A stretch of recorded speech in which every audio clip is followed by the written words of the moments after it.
Bab 1586, memikat harimau menjauh dari gunung. Dista tidak banyak bicara. Dia duduk dan mulai memulihkan kekuatan jiwanya yang terkuras. Julian selalu merasa bahwa Dista mempunyai maksud lain, namun Dista tidak banyak bicara, jadi dia tidak bertanya. Dista mulai memulihkan kekuatan jiwanya yang terkuras, sementara yang lain menunggu di samping. Penantian ini berlangsung selama 3 tahun. 3 tahun kemudian, kekuatan jiwa Dista yang terkuras akhirnya pulih kembali, dan dia terus menghancurkan formasi tersebut. Kali ini dia menghancurkan formasi itu dengan sangat cepat. Dalam sekejap mata, 10 tahun berlalu. 10 tahun kemudian, Dista akhirnya berhasil menembus formasi tingkat 30.000. Sekarang hanya tersisa 1 tingkat. Dia datang ke Julian dan berkata, sekarang hanya tersisa 1 tingkat. Jika kamu ingin menembus tingkat terakhir, formasi itu membutuhkan esensi air. Julian mengangguk dan bertanya, apa yang perlu aku lakukan? Dista berkata, sangat sederhana. Anda hanya perlu mengaktifkan sumber air dan membenamkan kekuatan sumber air ke dalam formasi, dan Anda dapat menghancurkan formasi tersebut. Oke. Julian tidak ragu-ragu dan segera memanggil asal air. Sebuah mata air muncul di depan Julian. Dia mengaktifkan metode mentalnya dan kekuatan magis muncul dari mata air tersebut. Kekuatan ini menyapu dan masuk ke dalam formasi di depan. Pada saat ini, beberapa riak formasi muncul di kehampaan di depan. Riak-riak itu terus menyebar. Segera setelah itu, beberapa gunung, sungai, dan daratan mulai berubah dan bergerak terus-menerus. Beberapa gunung dan sungai menghilang selama pergerakan tersebut. Dengan lenyapnya lapisan terakhir formasi itu, tampaklah surga di hadapan semua orang. Di kejauhan, puncak gunung. Penguasa Istana Hitam telah menunggu di sini. Dia telah menunggu selama bertahun-tahun. Dia telah bersembunyi dalam kegelapan dan tidak mengambil tindakan apapun. Ketika dia melihat bahwa formasi itu benar-benar rusak, ada sedikit kegembiraan di wajahnya. Itu rusak, benar-benar rusak. Begitu formasinya rusak, akan mudah untuk menyelamatkan Hakim Surga. Penguasa Istana Hitam menarik napas dalam-dalam. Sekarang setelah formasinya hancur, dia tidak bertindak gegabah. Yang perlu kita lakukan sekarang adalah menjebak Julian dan yang lainnya di sini, dan membiarkan Darksky memimpin orang kuat Istana Hitam lainnya untuk menyelamatkan anggota Istana Hitam yang terjebak di Pavilion Pil. Pada saat ini, di luar formasi. Formasi di depan menghilang sepenuhnya, dan beberapa gunung, sungai, dan daratan juga menghilang. Sebuah surga muncul. Di depan kami terbentang gunung-gunung dan sungai-sungai yang indah. Di tengah-tengah gunung, ada sebuah sungai yang membelah gunung-gunung menjadi 2 bagian. Ayo masuk dan lihat. Dista berdiri terlebih dahulu, dan dengan sekejap tubuhnya, dia terbang ke depan. Julian dan yang lainnya mengikuti dari dekat. Tepat setelah mereka memasuki area ini, kuil hitam mengambil inisiatif. Tubuhnya berkelebat dan muncul di udara di depan mereka. Dia hanya melambaikan tangannya dengan santai. Beberapa kata misterius muncul di telapak tangannya. Kata-kata ini dengan cepat bersatu membentuk sebuah gulungan kuno. Inilah formasi yang terukir pada gulungan tersebut. Ini adalah formasi yang dipersiapkan sebelumnya. Begitu gulungan formasi diaktifkan, formasi akan langsung dikerahkan. Dia tahu bahwa formasi ini mungkin tidak dapat menjebak Julian dan yang lainnya, tetapi dia tidak perlu benar-benar menjebak Julian dan yang lainnya. Dia hanya perlu menjebak mereka untuk jangka waktu tertentu. Dia berdiri di udara dengan gulungan formasi melayang di depannya. Dia mengangkat tangannya dan mengerahkan kekuatannya, dan kekuatan yang luar biasa itu diserap ke dalam gulungan formasi. Pada saat ini, teks arai yang tak terhitung jumlahnya muncul dalam gulungan arai. Teks arai ini menyebar dan menutupi area tersebut dalam sekejap. Begitu Alvan memasuki pegunungan dan sungai yang indah, dia merasakan keberadaan prasasti formasi. Tidak baik. Wajahnya sedikit berubah dan dia dengan cepat naik ke udara. Namun, saat dia berada di udara, dia ditentang oleh formasi misterius itu. Tubuhnya dihujani oleh kekuatan formasi itu dan jatuh dari langit. Pada saat ini, Erniu, Digi, Sarah dan yang lainnya juga merasakan keberadaan formasi tersebut. Julian juga sedikit terkejut. Melihat Alvan yang tersungkur oleh kekuatan formasi, dia bertanya, apa yang terjadi? Alvan tampak serius dan berkata, setelah kita memasuki area ini, seorang pria kuat misterius diam-diam membentuk formasi dan menjebak kita di sini. Julian terkejut dan bertanya, siapa yang melakukannya? Alvan menggelengkan kepalanya. Dista juga melihat ke sekelilingnya, dan ketika dia melihat ke sekelilingnya, dia melihat keberadaan prasasti formasi yang tak terhitung banyaknya.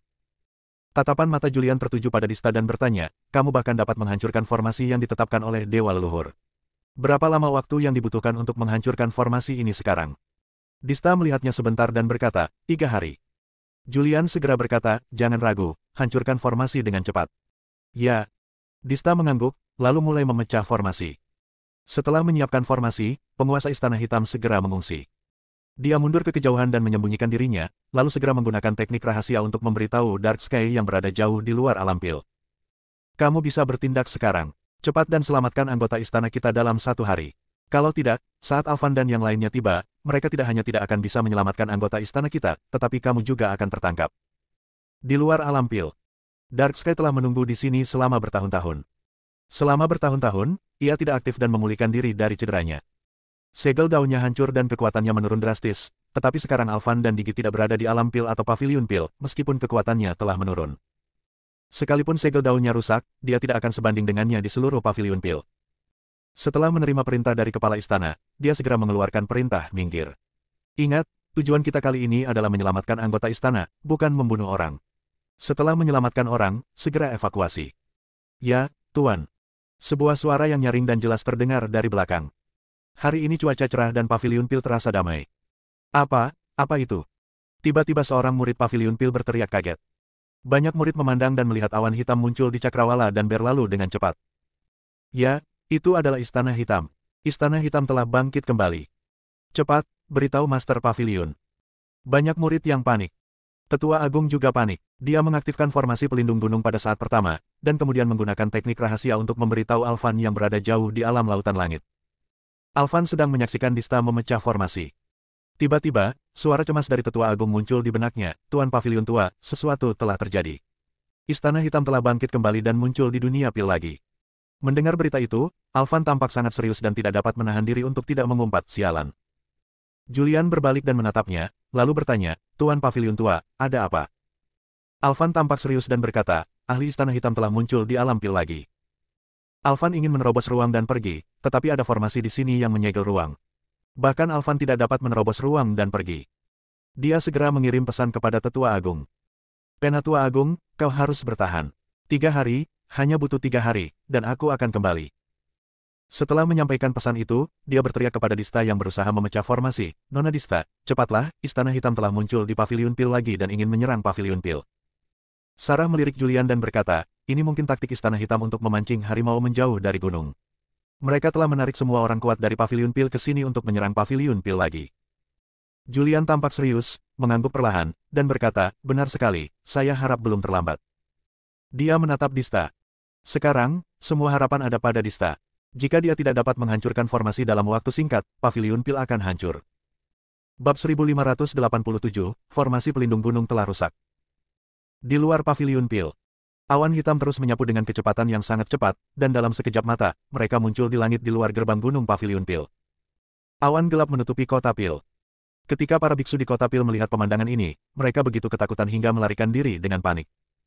Seorang pria perlahan berjalan keluar dari awan gelap di langit. Dia adalah Darksky. Luka Darksky belum sembuh, dan wajahnya cukup pucat. Dia berdiri di udara, menatap beberapa tetua pavilion pil di atas pavilion pil di depannya. Ketika sang tetua agung melihat langit yang gelap, ekspresinya menjadi sangat serius. Dengan kekuatannya, dia tidak mampu melawan Darksky, meskipun Darksky terluka. Buka gerbang gunung. Suara berat Darksky terdengar, tujuanku kali ini adalah untuk membawa kembali murid-murid Istana Hitamku. Mimpi. Sang tetua agung berteriak, jika kau ingin menyelamatkan iblis Istana Hitam, maka melangkahlah melewati mayatku. Pengeboman. Wajah Darksky menjadi gelap dan dia memberi perintah untuk menyerang. Sejumlah pria kuat berjalan keluar dari awan hitam di belakangnya. Semua pria kuat ini berada di level kaisar. Jumlah mereka tidak banyak, hanya sekitar 10 orang. Selain itu, ada beberapa kuasi kaisar. Ada sekitar 100 kuasi kaisar. Lalu ada beberapa orang kuat di puncak Sintoisme, sekitar 30.000 orang.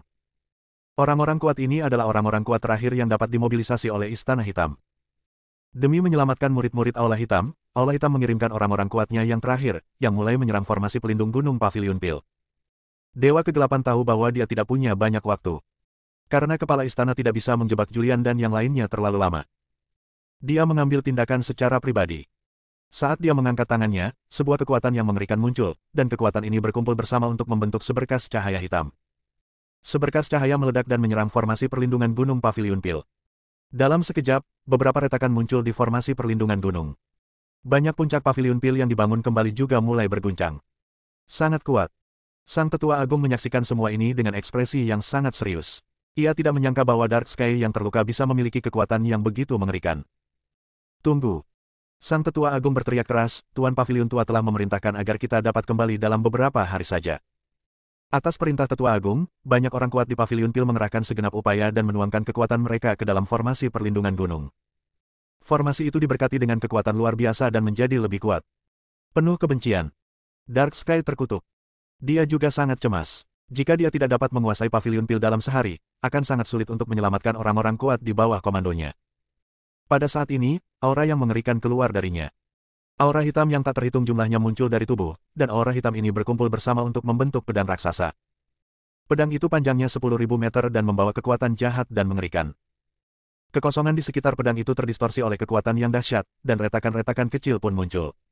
Retakan-retakan ini terus meluas dan menyebar. Pergi.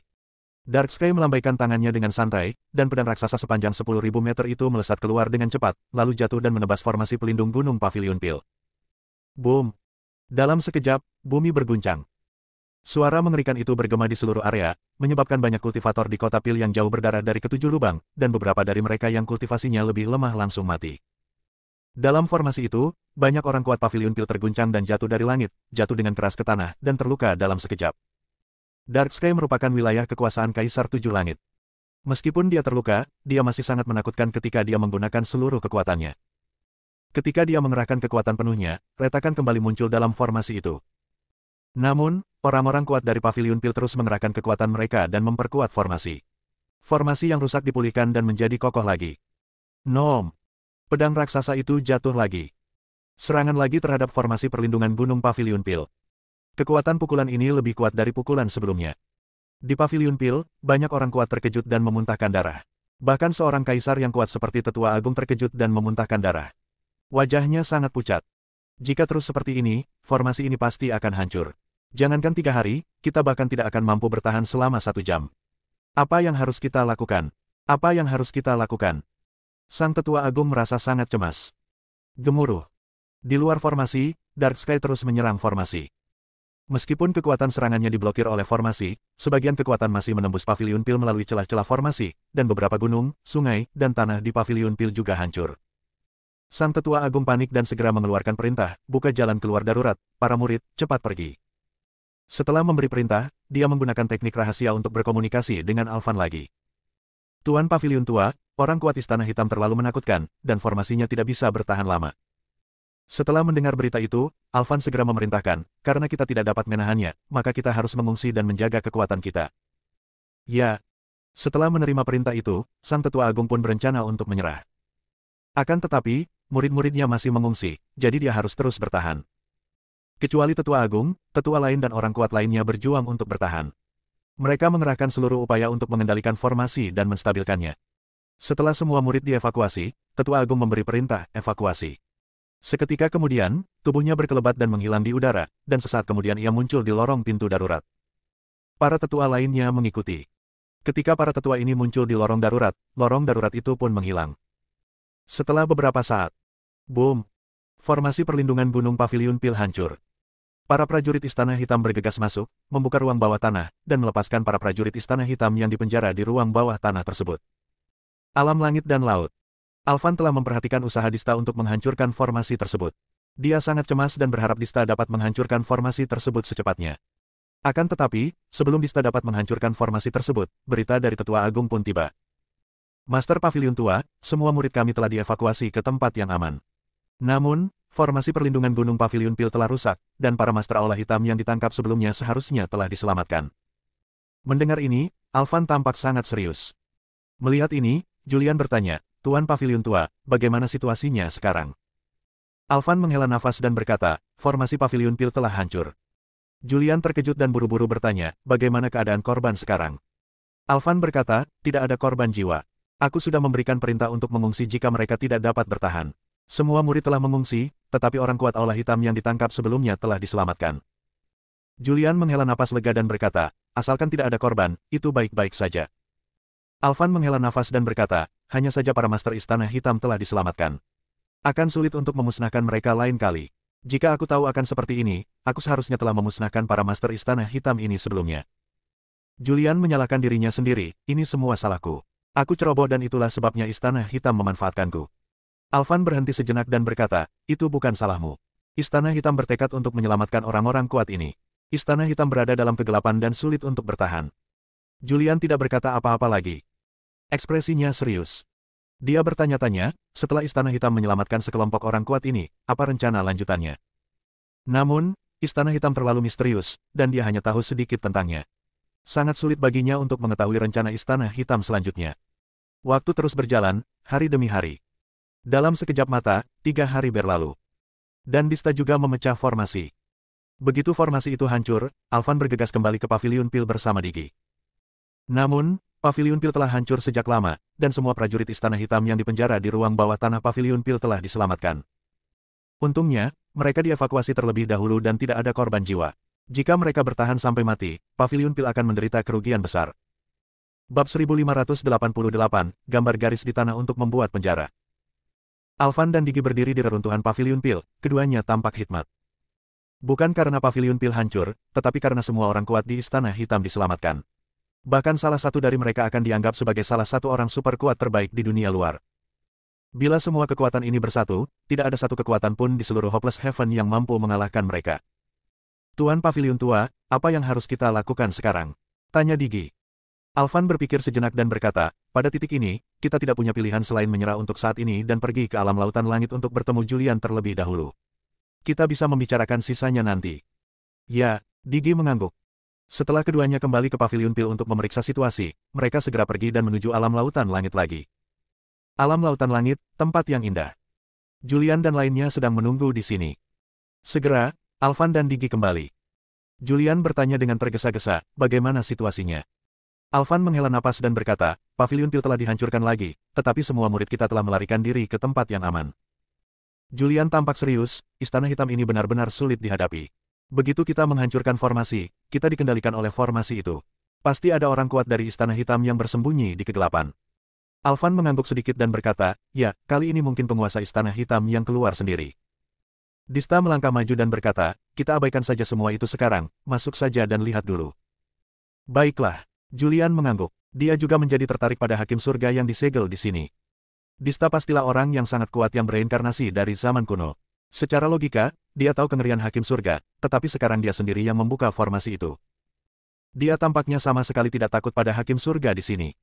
Dipimpin oleh Dista, kelompok itu berjalan menuju pegunungan dan sungai-sungai yang indah di depan. Tak lama kemudian ia muncul di aliran sungai pegunungan. Di antara dua gunung itu ada sungai. Sungai ini memiliki lebar beberapa ratus meter dan airnya sangat jernih. Di sungai, Anda dapat melihat beberapa ikan dan udang aneh berenang. Ikan dan udang ini memancarkan aura misterius, dan Anda dapat langsung tahu bahwa mereka adalah makhluk baik pada pandangan pertama. Tak lama kemudian, kami sampai di ujung sungai. Ada sebuah gua di sini, dan air sungai mengalir keluar dari gua. Julian menatap Dista dan bertanya, di mana Hakim Surga di penjara? Dista merentangkan tangannya dan berkata, bagaimana aku tahu? Lihat saja sekeliling. Setelah berkata demikian, dia melangkah maju dan dalam sekejap mata, dia muncul di puncak gunung. Julian dan yang lainnya mengikuti dari dekat. Beberapa orang berdiri di puncak gunung. Dista melihat sekeliling, dan pemandangan di sekitarnya tampak jelas di matanya. Kemudian, dia menunjuk ke sebuah gunung di depannya dan berkata, gunung itu seharusnya menjadi area inti. Aku bisa merasakan kekuatan magis di bawah gunung itu. Sambil berbicara, dia menatap Alvan dan berkata, kamu berada di level yang tinggi, singkirkan gunung ini. Oke. Alvan mengangguk. Dia kemudian melambaikan tangannya dengan santai, dan sebuah kekuatan dahsyat muncul di telapak tangannya. Kekuatan ini menyapu, dan sebuah gunung di kejauhan terangkat dalam sekejap dan terbang menjauh. Alvan mengambil tindakan dan memindahkan gunung. Setelah gunung dan sungai dipindahkan, sebuah istana muncul di bawah tanah. Istana itu meliputi area yang luas dan seluruhnya berwarna hitam. Istana itu terbuat dari material hitam. Ada beberapa prasasti ajaib yang beredar di sekitar istana hitam. Sebuah istana. Julian sedikit terkejut. Dista menatap istana untuk waktu yang lama dan berkata, Hakim Surga harus disegel di sini. Beberapa orang melintas dan menghilang di puncak gunung, dan sesaat kemudian mereka muncul di gerbang istana. Gerbang istana itu tingginya 100 meter dan tertutup rapat. Di gerbang itu, ada plakat dengan beberapa karakter kuno misterius yang diukir di atasnya. Meskipun Julian telah mempelajari karakter jalan surga, dia tidak tahu arti dari karakter-karakter ini.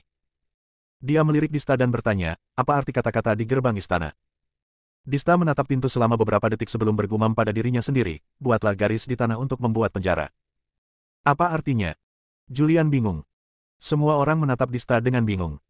Dista teringat kembali. Setelah beberapa lama, dia berkata perlahan, ceritanya panjang. Julian berkata, saya ingin mendengar rinciannya. Dista berkata, dahulu kala, ada banyak hakim jalan surga. Para hakim jalan surga ini kejam dan hanya mematuhi jalan surga dan melaksanakan perintah jalan surga. Jika dewa leluhur manusia ingin menghancurkan jalan surga, dia harus membunuh penjaga jalan surga. Salah satu hakim surga tidak ingin melihat penderitaan semua makhluk hidup, dan tidak ingin melihat era hancur karena ini. Oleh karena itu, dia menyegel dirinya di penjara dan bersumpah bahwa dia tidak akan pernah meninggalkan penjara yang telah digambarnya. Julian menatap istana di depannya dan bertanya, apakah istana hitam ini adalah penjara yang dibuat oleh hakim surga untuk dirinya sendiri? Ya, Dista mengangguk dan berkata, di sini. Julian berpikir sejenak dan bertanya lagi, hakim surgawi ini bersumpah bahwa dia tidak boleh meninggalkan tempat ini. Apa yang akan terjadi padanya jika dia pergi? Dista menggelengkan kepalanya dan berkata, itu tidak begitu jelas. Digi bertanya, istana hitam ini memiliki batasan yang sangat kuat, apakah ada cara untuk membukanya? Dista menggelengkan kepalanya dan berkata, aku tidak punya cara untuk membuka segel yang dipasang oleh hakim surga sendiri, kecuali hakim surga sendiri yang keluar dari istana. Kalau begitu, kita datang ke sini tanpa tujuan. Tanya Julian. Dista melirik Julian dan berkata dengan penuh arti, mungkin suatu hari nanti, hakim surga akan secara pribadi keluar dari istana. Ayo pergi dulu. Bahkan jika istana hitam menemukan tempat ini, mereka tidak akan bisa untuk membukanya. Istana hitam tidak dapat memanggil hakim surga dari istana. Julian merasa tertekan.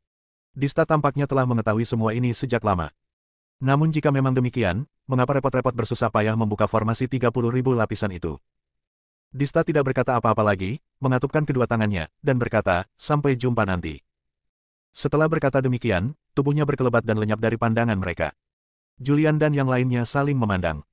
Setelah beberapa saat, Julian juga berkata, Dista berkata begitu, jadi mari kita kembali juga. Julian dan yang lainnya tidak tinggal lama di sini dan memilih untuk pergi dan kembali ke Sekte Zhenwu di alam roh sejati.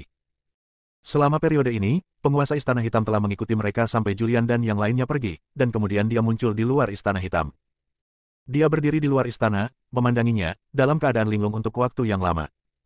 Lalu dia berlutut di tanah. Penguasa Istana Hitam, Andi, memberi penghormatan kepada Yang Mulia. Suara Andi, penguasa Istana Hitam, bergema di luar istana. Akan tetapi, suasana di sana sunyi dan tidak ada seorang pun yang menjawab. Andi berlutut di tanah dan melanjutkan, Tuanku, Istana Hitam sekarang menghadapi krisis yang belum pernah terjadi sebelumnya, dan manusia yang mencari pil dewa leluhur telah muncul. Misi Istana Hitamku adalah menghancurkan pil dewa leluhur, tetapi pil dewa leluhur terlalu mengerikan. Ketika Istana Hitamku menjalankan rencananya, ia hanya membagi pil dewa leluhur menjadi 5 bagian. Perhitungan akhir akan segera dimulai. Jika manusia memperoleh pil dewa leluhur, itu akan memengaruhi perhitungan akhir. Silakan keluar dan pimpin situasi ini, Tuan. Suara Andi terus terdengar. Namun, tidak ada seorang pun yang menanggapi di Istana Hitam. Andi berlutut di tanah dan bergumam pelan, mengapa kamu tidak keluar? Bukankah kamu menyegel dirimu di sini untuk menghindari perang di zaman kuno dan menunggu hari ini tiba? Andi bingung. Bab 1589, Rencana. Penguasa Istana Hitam, Andi, tidak pergi. Dia berada di luar Istana Hitam, mengemis terus-menerus. Namun tidak ada tanggapan dari Istana Hitam. Pada saat ini, Julian dan yang lainnya telah kembali ke Sekte Zhenwu di alam roh sejati. Di gerbang Zhenwu, cukup banyak orang berkumpul di aula utama. Yang memimpin kelompok itu adalah Evans, pemimpin Sekte Zhenwu. Meskipun dia duduk di kursi pertama, dia tidak berani lalai sama sekali. Dia memandang Alvan, Digi dan yang lainnya yang duduk di sisi bawah dengan pandangan rasa hormat, tidak berani berkata banyak. Alvan menatap Julian dan bertanya, rekan Taois Julian, apa yang harus kita lakukan selanjutnya? Julian berpikir sejenak dan berkata, kali ini, Aula Hitam merancang rencana untuk menyelamatkan anggota Aula Hitam yang ditangkap. Saya percaya bahwa Aula Hitam akan mengambil tindakan selanjutnya. Mengenai tindakan seperti apa yang akan dilakukan, saya tidak tahu. Menurut rencana awal Julian, dia ingin tinggal di gerbang Zhenwu untuk sementara waktu dan kemudian keluar untuk berlatih. Sambil mengumpulkan pengalaman, ia mencari bahan-bahan yang dibutuhkan untuk membangkitkan Kaisar Jinghong. Mengenai pil dewa leluhur, Julian tidak terlalu khawatir. Karena Kaisar Jinghong mahir dalam deduksi. Selama Kaisar Jinghong dibangkitkan, kita dapat menghitung keberadaan pil dewa leluhur. Saya berencana untuk keluar dan mencari beberapa bahan. Saya tidak akan mengurus urusan Istana Hitam untuk saat ini. Saya serahkan saja pada Anda, kata Julian. Alvan mengangguk sedikit dan berkata, pada titik ini, kita hanya bisa melangkah selangkah demi selangkah. Dadada. Pada saat itu, terdengar suara langkah kaki. Lalu, seorang wanita anggun masuk. Dia adalah Dista. Dista muncul tanpa seorang pun menyadarinya sampai dia berjalan memasuki aula. Semua orang berdiri, mata mereka tertuju pada Dista yang masuk. Dista masuk, dengan senyum di wajah cantiknya, dan terdengar suara yang menyenangkan, saya di sini lagi. Julian menatapnya dan bertanya, mengapa kamu ada di sini? Dista berjalan ke aula, menemukan kursi kosong dan duduk. Senyum di wajahnya perlahan membeku, digantikan oleh ekspresi serius. Struktur Hopeless Heaven terkait dengan malapetaka keempat umat manusia, dan apakah umat manusia dapat bertahan hidup dari malapetaka keempat? Keberadaan Istana Hitam adalah untuk mengutuk umat manusia agar menemukan pil dewa leluhur. Julian menatap Dista dengan tatapan aneh. Dia tidak memberitahu Dista tentang hal-hal ini. Bagaimana dia tahu? Dista melanjutkan, jika tebakanku benar, Istana Hitam akan melakukan gerakan besar selanjutnya. Istana Hitam akan mengendalikan dunia yang tak terhitung jumlahnya di surga tanpa harapan dalam waktu sesingkat mungkin. Yang perlu kita lakukan sekarang adalah mendirikan base camp. Julian bertanya, jadi apa maksudmu? Dista berkata, pertama, kuasai dunia, ciptakan sekte baru, menangkan semua orang kuat di surga tanpa harapan, dan bentuk kekuatan super di hadapan Istana Hitam.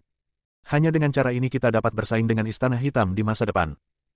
Jika tidak, mereka akan dikalahkan satu persatu oleh Istana Hitam. Julian sangat penasaran dengan identitas Dista. Dia sepertinya tahu segalanya. Meskipun saya meragukan identitas Dista, apa yang dikatakan Dista masuk akal. Dia berpikir sejenak dan berkata, kalian saja yang mengerjakan hal-hal ini. Aku punya hal lain yang harus kulakukan. Dista mengangguk sedikit. Lalu dia menceritakan rencananya. Yaitu dengan menggunakan alam pil sebagai basis, mendirikan sekte baru di alam pil, dan pada saat yang sama mendirikan formasi super di alam pil, sehingga di masa depan, kita dapat menahan serangan dari Istana Hitam. Rencananya sederhana, namun sulit untuk diimplementasikan. Hal-hal ini mengharuskan Alvan dan Digi untuk melangkah maju, karena keduanya adalah tokoh terkenal dan kuat di surga tanpa harapan, dan mereka sangat terkenal. Di bawah panggilan keduanya, mereka pasti akan dapat menarik sekelompok orang-orang yang kuat untuk bergabung. Setelah berdiskusi, Alvan, Digi dan Dista bergegas kembali ke alam pil untuk melaksanakan rencana tersebut. Adapun Julian, dia tinggal di Gerbang Zenwu. Gerbang Zenwu, di sebuah rumah bangsawan di belakang puncak utama. Julian, Sarah, dan Zola berkumpul bersama. Zola bertanya, ayah, kapan ayah berangkat? Julian berkata, hanya beberapa hari ini. Sarah mengingatkan, saat Anda bepergian, Anda harus berhati-hati terhadap segala hal dan jangan ceroboh. Apapun yang terjadi, menyelamatkan hidup Anda adalah prioritas utama. Julian tersenyum dan berkata, jangan khawatir, aku tahu, aku bukan anak berusia 3 tahun lagi. Selanjutnya, Julian tinggal di Gerbang Zenwu selama beberapa hari lagi. Selama beberapa hari ini, dia membuat rencana untuk jalan-jalan ini. Dia menemukan beberapa tempat berbahaya di surga tanpa harapan, beberapa tempat yang bahkan kaisar biasa tidak dapat memasukinya. Bahan-bahan untuk menghidupkan kembali tubuh Kaisar Jinghong sangat langka, dan dibutuhkan beberapa tempat berbahaya untuk bisa terlahir kembali. Ia harus menemukan bahan-bahan tersebut secepat mungkin untuk menghidupkan kembali Kaisar Jinghong. Setelah Kaisar Jinghong dibangkitkan, dia tidak perlu khawatir tentang apapun lagi. Gerbang Zenwu, di luar gerbang gunung. Ada banyak orang berdiri di belakang Julian. Julian berbalik dan berkata, jangan mengantarku pergi. Ayo kita semua kembali. Sarah mendekat, memegang tangan Julian, dan berkata dengan lembut, hati-hati. Julian mengulurkan tangan dan menyentuh rambut hitamnya, lalu berkata sambil tersenyum, jangan khawatir, tidak apa-apa. Sarah memiliki ekspresi lelah di wajah cantiknya dan berkata, kita telah berlarian selama bertahun-tahun dan benar-benar kelelahan. Setelah kita memecahkan bencana keempat umat manusia, kita akan menemukan tempat di mana tidak ada yang tahu tentang kita dan hiduplah dalam pengasingan. Kemudian, aku akan memberimu segerombolan putra. Julian terkekeh dan berkata, kalau begitu sudah diputuskan. Dia berbalik, melambaikan lengan bajunya, memberi isyarat selamat tinggal, lalu berbalik dan pergi. Erniu mengikutinya dari dekat. Dunia spiritual sejati, di luar angkasa. Di tengah kehampaan yang luas ini, ada dua orang berdiri. Salah satunya adalah seorang pemuda anggun yang mengenakan jubah putih dan tampak sangat tampan. Yang satu adalah seorang pria setengah baya, berkulit gelap dan berbadan kekar. Erniu bertanya, bos, kemana kita akan pergi selanjutnya? Julian berkata, tidak jauh dari alam roh sejati, ada dunia yang sepi. Dunia ini dulunya adalah dunia yang besar, tetapi hancur dalam semalam. Dunia ini penuh dengan hal-hal yang tidak diketahui dan misteri. Saya berencana untuk pergi dan melihatnya. Erniu segera berkata, apakah bos berbicara tentang alam langit? Ya. Julian mengangguk. Erniu berpikir sejenak dan berkata, aku juga sudah memberitahumu tentang rumor tentang alam langit. Menurut catatan kuno, alam langit dulunya adalah dunia super dan dunia inti dari alam surga tanpa harapan. Saat itu, belum ada alam pil. Namun, suatu hari, sesuatu yang buruk terjadi di alam langit, menyebabkan semua makhluk hidup di dunia menghilang dalam semalam. Dan alam langit juga menjadi tak bernyawa. Selama bertahun-tahun yang tak terhitung jumlahnya, banyak orang kuat telah pergi ke alam langit untuk menanyakan situasi, tetapi mereka tidak pernah kembali. Hal ini telah menyebabkan alam langit menjadi tempat yang berbahaya di alam surga yang tak berharap dan salah satu dari 10 tempat terlarang di alam surga yang tak berharap. Alam surga yang tak berharap. Tempat ini setenar tanah terlarang di langit dan bumi. Bahkan Kaisar Agung pun tidak berani masuk dengan gegabah. Julian mengangguk sedikit. Karena dia mengetahui legenda alam langit, maka dia berencana untuk pergi dan melihatnya. Hanya daerah terlarang yang jarang penduduknya seperti ini yang mungkin berisi bahan-bahan yang dibutuhkan Kaisar Jinghong. Ernio menggosok tangannya dan berkata dengan penuh semangat, aku sudah lama ingin pergi ke tanah terlarang langit. Sekarang akhirnya aku punya kesempatan. Julian tersenyum dan berkata, baiklah, ayo pergi. Kemudian, keduanya menghilang ke angkasa luar yang luas. Bab 1590, Legenda Dunia Gelap. Tidak ada harapan di surga, di langit berbintang yang luas. Di sini gelap dan sunyi senyap. Sebuah retakan di kehampaan muncul entah dari mana, dan dua sosok muncul di langit berbintang yang mati. Ini Julian dan Ernio. Begitu keduanya muncul, mereka melihat sekeliling. Dalam kegelapan yang luas ini, ada sebuah planet yang mati. Planet itu sangat besar, dan dari kejauhan, ia diselimuti aura hitam, membuat planet itu tampak semakin mengerikan. Julian dan Ernio berjalan maju dalam kehampaan dan segera muncul di luar planet mati ini. Julian menatap aura hitam yang menyelimuti planet itu, mengerutkan kening, dan bergumam pada dirinya sendiri, aura hitam di sini agak mirip dengan kekuatan kutukan, tetapi lebih aneh daripada kekuatan kutukan. Sambil berbicara, dia menoleh ke arah Ernio dan bertanya, mengapa alam langit diselimuti aura hitam? Ernio menggelengkan kepalanya dan berkata, aku tidak tahu tentang itu. Alam langit sudah ada terlalu lama. Meskipun tidak dapat ditelusuri kembali ke zaman kuno, itu adalah era setelah zaman kuno. Rumor mengatakan bahwa makhluk-makhluk di alam langit menghilang dalam semalam. Tempat ini diselimuti aura hitam. Agak aneh. Julian tampak serius dan mengingatkan, kita harus berhati-hati saat memasuki area ini. Ya, Ernio mengangguk.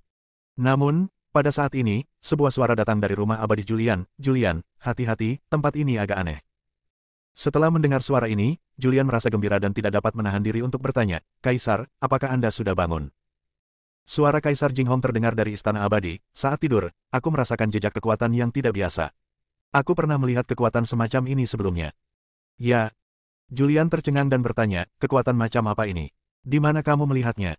Kaisar Jinghong juga tenggelam dalam pikirannya yang mendalam. Setelah beberapa saat, dia perlahan berkata, ketika saya sedang melakukan perjalanan di sekitar berbagai reruntuhan di alam semesta, saya secara tidak sengaja memasuki reruntuhan yang tidak diketahui. Di reruntuhan yang tidak diketahui ini, saya memasuki sebuah reruntuhan yang tidak diketahui. Namun, dia tersesat di reruntuhan yang tidak diketahui ini. Jalan keluar dan butuh waktu 3000 zaman baginya untuk keluar dari sana. Dan kekuatan di sini mirip dengan kekuatan yang kumiliki di lorong yang tidak diketahui itu. Lebih baik mengatakan bahwa lorong yang tidak diketahui itu adalah dunia yang tidak dikenal. Tidak ada cahaya di dunia itu, hanya kegelapan. Dalam kegelapan itu, ada juga roh-roh jahat yang kuat yang tersembunyi. Roh-roh jahat ini sangat menakutkan. Roh-roh jahat yang saya temui adalah sangat kuat. Semua roh adalah makhluk tingkat Kaisar Agung. Setelah pergi, saya mengunjungi banyak reruntuhan dan akhirnya mendapatkan beberapa petunjuk. Julian mendengarkan dengan saksama. Kaisar Jinghong melanjutkan, alam semesta ini memiliki dua sisi, satu adalah cahaya, dan yang lainnya adalah kegelapan. Cahaya adalah istilah umum untuk seluruh alam semesta. Dan kegelapan mengacu pada dunia yang disebut dunia gelap. Saya telah menemukan beberapa petunjuk. Setelah makhluk hidup mati, jiwanya akan memasuki dunia gelap. Di dunia gelap, ia akan melanjutkan hidupnya dalam bentuk roh jahat. Dunia yang gelap. Setelah mendengar ini, Julian tercengang. Kaisar Jinghong mengangguk dan berkata, ya, dunia yang tidak dikenal itu disebut dunia kegelapan. Dunia kegelapan terlalu menakutkan, terlalu jahat, dan terlalu misterius. Bahkan aku hanya tahu gambaran umumnya, tidak tahu detailnya. Dunia gelap itu luas, sebesar alam semesta ini. Tentu saja, aku baru saja tersesat di tepi luar dunia gelap dan hampir tersesat. Jika aku masuk lebih dalam, aku khawatir aku tidak akan bisa keluar hidup-hidup, karena ada kekuatan yang sangat jahat di dalam dunia kegelapan. Kekuatan jahat ini akan terus menggerogoti tubuh, dan hanya jiwa yang akan tersisa. Ketika tubuh sudah terkorosi sepenuhnya, hanya jiwa yang tersisa. Pada akhirnya, ia akan bertahan hidup di dunia gelap sebagai roh jahat dan tidak akan pernah bisa kembali ke dunia terang. Hosh! Setelah mendengar ini, Julian tidak dapat menahan diri untuk tidak menarik napas dalam-dalam. Setelah mendengarkan apa yang dikatakan Kaisar Jinghong, dia dapat menebak secara kasar bahwa lenyapnya semua makhluk hidup di alam langit dalam semalam mungkin ada hubungannya dengan dunia gelap. Bos! Aku mendengar suara Ernio di telingaku. Apa yang sedang kamu pikirkan? Julian bereaksi dan berkata, tidak ada apa-apa. Ngomong-ngomong, Ernio, pernahkah kamu mendengar tentang dunia gelap? Ernio menggelengkan kepalanya, menunjukkan bahwa dia tidak tahu. Dia tidak tahu, dan Julian tidak bertanya lebih lanjut. Dia berkata, ayo pergi ke alam langit. Mereka berdua berjalan melewati kabut hitam dan memasuki dunia langit. Tak lama kemudian mereka sudah berdiri di daratan alam langit. Langit dipenuhi awan gelap. Tanahnya bergelombang dan ada beberapa retakan kecil. Udara hitam terus mengambang dari retakan tanah. Saat udara hitam itu menyentuh tubuh, Julian menemukan bahwa aura hitam ini sangat korosif dan menggerogoti tubuhnya. Namun, kekuatan fisiknya cukup kuat dan dia telah mencapai alam dewa, jadi aura hitam tersebut tidak dapat menyebabkan kerusakan berarti pada tubuhnya. Aneh sekali. Erniu juga menyadari keanehan aura hitam itu dan tak dapat menahan diri untuk berkata, aura itu ternyata memiliki kekuatan korosi. Hati-hati. Julian mengingatkan, lalu melangkah maju. Selama periode ini, dia juga mengobrol dengan Kaisar Jinghong di Istana Abadi. Kaisar, bagaimana kabarmu sekarang? Di Istana Abadi, suara Kaisar Jinghong terdengar, dalam pertempuran terakhir, aku menggunakan seluruh kekuatanku untuk melukai Kaisar Agung Langit ke-7 yang kuat. Sekarang aku sangat lemah. Julian terus bertanya, bisakah Anda membuat perhitungan? Saya harus mulai mencari bahan untuk menghidupkan kembali tubuhmu, tetapi saya tidak tahu di mana menemukannya di dunia yang luas ini. Tidak bisa. Kaisar Jinghong berkata, saya sangat lemah sekarang dan tidak dapat mengerahkan kekuatan saya untuk menyimpulkan, kecuali saya dapat menemukan benda suci yang dapat memulihkan kekuatan jiwa saya. Julian memperhatikannya diam-diam. Untuk menemukan bahan-bahan yang dibutuhkan untuk membangkitkan Kaisar Jinghong, Anda juga perlu menemukan benda ajaib yang dapat memulihkan kekuatan jiwa. Dia dan Erniu berjalan di tanah mati ini. Tak lama kemudian, kami menemukan sebuah kota. Bahkan setelah ribuan tahun, kota ini masih terpelihara relatif utuh. Tembok kota yang tinggi belum runtuh. Keduanya memasuki kota. Mendesis. Begitu saya masuk, angin dingin bertiup. Julian tidak dapat menahan diri untuk tidak menggigil. Hati-hati. Erniu segera berbicara, lalu melintas di depan Julian dan menamparkan ke depan dengan ganas. Dia menghantam sebuah bayangan dengan telapak tangannya, lalu bayangan itu menjerit dan menghilang. Dahi Julian dipenuhi keringat. Untungnya ada Erniu, kalau tidak, dia tidak akan bisa melarikan diri. Setelah melakukan gerakan itu, Erniu menatap kabut hitam yang telah menjelma menjadi bayangan di depannya, dengan ekspresi serius, dan berkata, itu adalah roh jahat, setidaknya eksistensi setingkat Kaisar Agung. Erniu, terima kasih banyak. Erniu tersenyum polos dan berkata, bos, Anda terlalu sopan. Bahkan jika saya tidak perlu melakukan apapun, roh jahat ini tidak dapat menyakiti Anda. Ini salah saya karena bersikap kasar. Julian tampak malu. Dia merasa bahwa dia harus mengatakan yang sebenarnya kepada Erniu. Jika tidak, lain kali dia menghadapi bahaya, Erniu tidak akan datang menyelamatkannya, dan dia tidak akan bisa bergerak di area terlarang di langit ini. Bersambung.